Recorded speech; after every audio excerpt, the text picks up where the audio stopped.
Also recently said he would veto a school voucher proposal. The governor says the plan, which is backed by the Republican-led Utah legislature, would take funding away from public schools. He's also pushing for a raise for teachers there. Republican attorney, strategist, and Turning Point USA contributor Erin Elmore also with us, host of the David Harris Jr. Show. David Harris Jr. And from the Washington Free Beacon, Matthew Foley. Erin, first to you. I thought it was just Democrats who bend the knee to teachers' unions. Apparently, Governor Cox here of Utah might be doing the same thing. It certainly appears to be the case, and it is actually shameful because who matters? Who suffers here? And it's the children. We know that school choice benefits, especially underserved communities.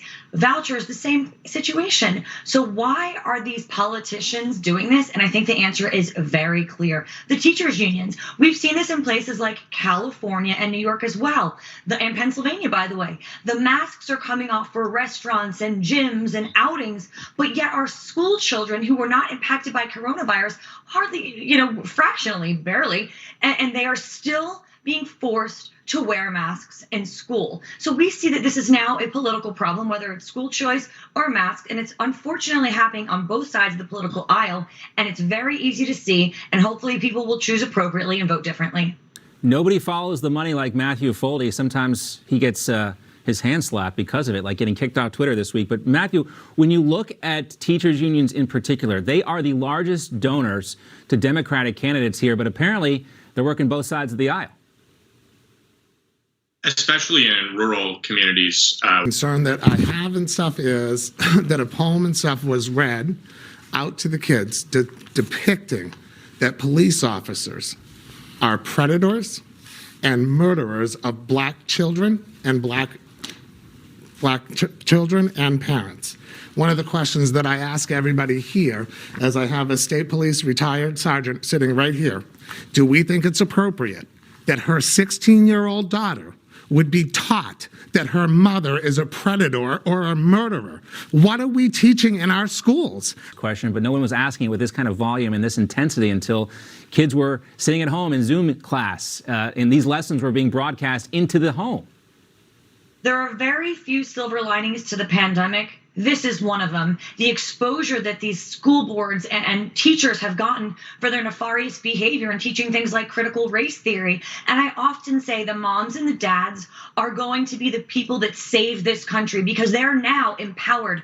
People that had no political motivation are now running for school board or running for city council or getting involved in their children's schools. And this has really made a positive change. Virginia, Loudoun County was bluer than blue and now is flipped in so many ways, and these parents are awake and aware and want to see better for their children. I'm a part of a group called Conservative Women of the Main Line in Pennsylvania. These women were at home minding their business and they saw what was going on in school, and now they have a pack, and they are a huge group of women that are just looking to make changes in their children's lives. So be careful because these parents are aware and awake and want better for their children. Right. It's like parents realize before they can be, their kids can be taught that math is racist, they actually have to just learn math in the first place.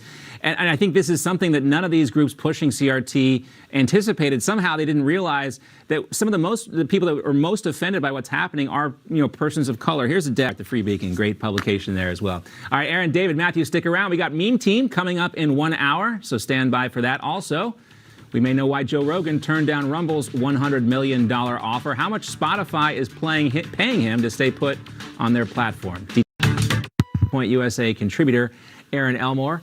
David Harris is also back with us as well, and so is Matthew Foley. Great to have the panel back with us. Great to be here, John. All right, David, first to you. I wanted to get your reaction to Kim Potter's sentencing. A lot of folks talked about the fact that Daunte Wright had tried to flee in the situation, and certainly no one wanted to see him dead, but that obviously factored into the judge's decision here.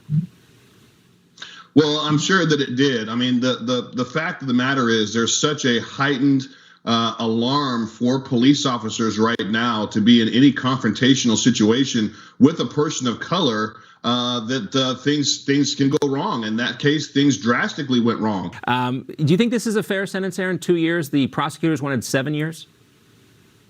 Well, it's certainly less than 7, which is good, but there are different levels. Yes, someone did lose their life, but we could call this criminal negligence, right? This doesn't have to be manslaughter or murder or anything of that nature. What she did was an accident and should be judged accordingly. I'm glad it was only 2 years. This woman has paid dearly. She has lost her career. She showed great contrition. And as we know, judges are often political creatures. They can be appointed by the left or appointed by the right, and that can sway how they sentence, if you will, although this was a jury and a jury of her peers. But I do not believe that she necessarily had to go to jail, because what she did could be constituted as criminal negligence as opposed to manslaughter or murder. She made a mistake. And by the way, if we want to use her case as legal precedent, what is going to happen to Alec Baldwin? Because the situations are quite similar. Although in different legal jurisdictions, they could be seen similarly, and Alec Baldwin could be facing jail time as well. Yeah, but as David pointed out, and I'm sure you guys know this as well, there's not a concerted group effort going after white liberal actors in Hollywood the same way they're going after police officers for doing their jobs. What George Soros has done to this country with these prosecutors that he has backed. And it used to be, you could never talk about this. If you ever brought up George Soros' name, you were an anti-Semite. But we're past that point now, because you can follow the money trail, you know what he's involved in, and we see the destruction every single time one of his chosen prosecutors gets elected. George Soros is no friend of the Jews, said by a Jew. So let's get something straight. These Soros prosecutors, forget any science that they're talking about. Let's look at the actual crime statistics and data, whether it's Philadelphia, where the first Soros district attorney, my hometown, was elected, Larry Krasner. Crime is soaring in Philadelphia, Chicago, New York City, Los Angeles. And who is it impacting? Communities of color. When we don't have police that feel that they are able and capable of doing their job, we see crime skyrocketing. I was a victim of a crime in Philadelphia. I was mugged in broad daylight. The police never came after 7 calls. Finally, I flagged a police officer down just so I could have a police report. He said his hands are tied. We no longer prosecute or go after crimes like this because we know they won't go anywhere in court. This is a vicious cycle of crime that someone needs to break. And I hope in Los Angeles they do recall George Gascon, because LA is in deep, deep trouble, and it's only getting worse by the day. Pray for these people. Yeah, Chesa Bowden, the San Francisco DA, also facing a recall. So we've seen what's going on there. People are waking up and they've had enough. Erin, David, stick around. Our panel is coming back because it is Friday, and that means it's time for the memes. This picture here. There he is, a young Justin Trudeau with Castro, his mentor there. The Castro-Trudeau comparisons, there were plenty this week. So how about this one? Mussolini. Get it, with the antlers? All right, let's welcome back our meme team for a real quick look at their memes. Erin, first to you. What do you got for us this week? Oh my God, the Super Bowl feels like it's so long ago, but it was less than a week. And we've seen Dr. Fauci torturing us. Wear a mask, don't wear a mask. Wear 2 masks, wear goggles. He has never given us consistent advice for the last 2 years, and most of his colleagues, Rochelle Walensky, the same thing.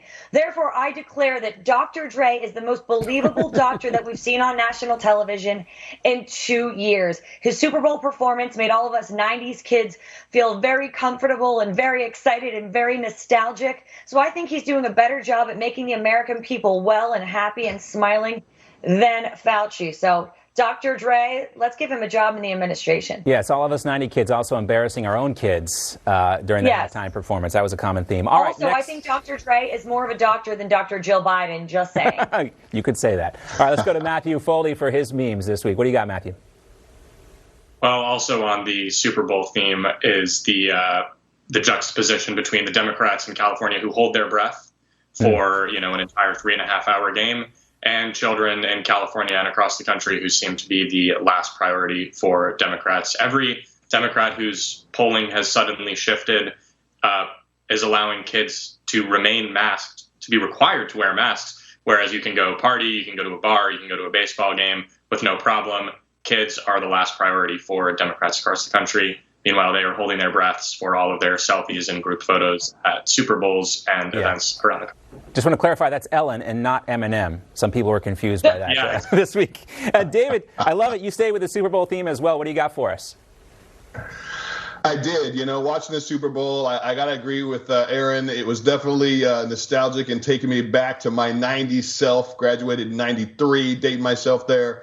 it was fun. It was also fun to see Snoop Dogg up there, who dissed us publicly. Candace Owens, Terrence Williams, called us the Coon Bunch. I'm like, here he is now dancing on national television at the Super Bowl halftime show. It was funny. But the meme that I picked was Charlize Theron, who was calling us all, don't be an ass, wear your mask. And then there she is, like all the other celebrities that were there, that were just showing off, flaunting the fact that they don't have to wear masks. It's rules for you and not for me. And it just shows the true distance between these elites Yes, it that does. think we're just a bunch of peasants and the rest of them.